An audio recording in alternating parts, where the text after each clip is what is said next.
Hi guys, in this video I will show you how to fix DeepSeek AI not working.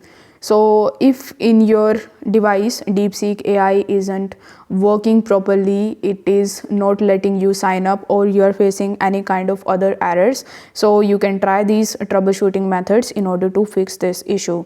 So as you can see that currently I'm in my DeepSeek AI account and I was just trying to interact with DeepSeek AI, but as you can see over here that it is taking a lot of time in generating the responses and even in sending the prompt. So in order to fix this issue, what you can do is, first of all, you can open your Google Play Store or App Store, and here you can search for DeepSeek.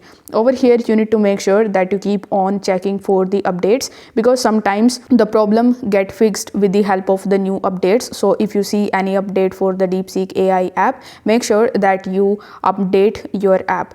Afterwards, you just have to simply long press on your DeepSeek AI app and tap on the option of App Info. Now once you are in the app info section, you will see the option of clear data in the bottom right hand corner of the screen. So you need to tap on clear cache and then press OK.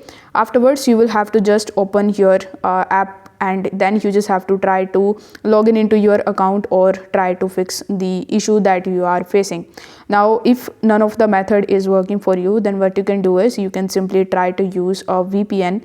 For that, you will have to simply open your Google Play Store or App Store and search for the Proton VPN. So this is the VPN that I found, which is very free, and you don't need to actually create your account here. You can just continue as guest and you can just connect your server with it. Over here you need to press the connect button, and after that, once the connection is established, you will have to just log in into your DeepSeek AI account. And as you can see that now I can type my prompt successfully, and it is also taking some time in generating the response. Now sometimes when your internet connection is slow, you might also face a lot of problems, so make sure that you are using a stable internet connection. You can even try to switch between Wi-Fi and your mobile devices internet connection, so you can try these methods. If this video helped you out, don't forget to like the video and subscribe to the channel. Thank you so much for watching.